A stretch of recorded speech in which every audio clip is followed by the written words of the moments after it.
అందరికీ నమస్కారం. దీపికా పడుకునే కల్కి ప్రాజెక్ట్ నుంచి బయటికి వచ్చేసిందనే విషయం తెలిసిన వెంటనే చాలా మంది తనని ట్రోల్ చేస్తున్నారు because something similar happened even in spirit. But ఈ వీడియో అలా ట్రోల్ చేయడమో లేకపోతే హేళన చేయడమో అలాంటి ఇంటెన్షన్ మాకైతే లేదు. ఇన్ఫ్యాక్ట్ సినిమా పిక్చర్లో చాలా వరకు మేము సర్కాజం వాడతాం కానీ not in these sensitive issues. So ఒక కాన్వర్జేషన్ స్టార్ట్ చేద్దామనే ప్రయత్నంలోనే ఈ వీడియో చేస్తున్నాను.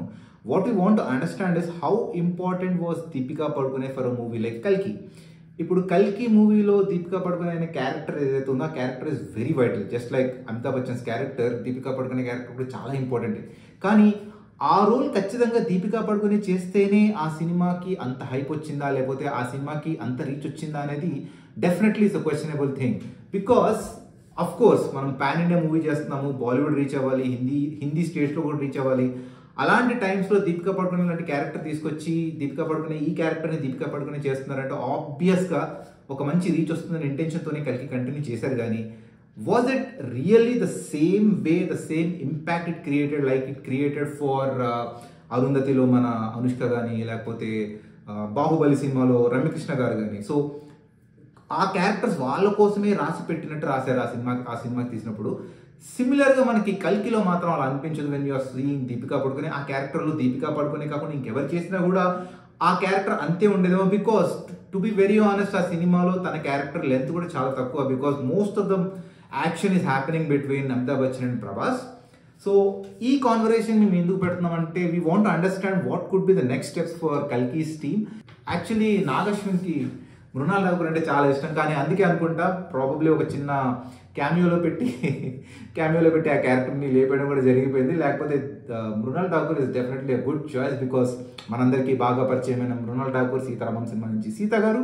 So that is one choice which we can't take no because she already played a role in కల్కి. యానిమల్ సినిమాలో సెకండ్ హీరోయిన్గా చేసిన తను ఎవరైతే ఉన్నారో తను కూడా she is a very good choice. దిలీప్తో మాట్లాడుతున్నప్పుడు మాకు ఇచ్చిన ఇంకొక సజెషన్ ఏంటంటే Alia Bhatt is also very good choice. By the end of first part Sumathi's character has become very prominent. Second పార్ట్లో ఆ క్యారెక్టర్కి చాలా ఇంపార్టెన్స్ ఉండబోతుంది. సో అలాంటి క్యారెక్టర్ని ప్లే చేయాలంటే ఖచ్చితంగా మనకి మంచి రీచ్ ఉన్న క్యారెక్టరే ఉండాలి, మంచి యాక్టింగ్కి స్కోప్ ఉన్న క్యారెక్టర్ ఉండాలి. కాబట్టి Alia Bhatt is definitely good choice. Tripti is another good choice. And was thinking మనకి ప్రియాంక చోప్రా ఉన్నారు కదా, she's like an international star. So if she's getting rolled into కల్కి that would definitely be a good thing. As you can see మేము ఇక్కడ దీపికా పడుకునే తక్కువ చేసి మాట్లాడడం లాంటిది ఏం చేయట్లేదు. All we're trying to say is this is already happened, we cannot change it. So what can be done next, right?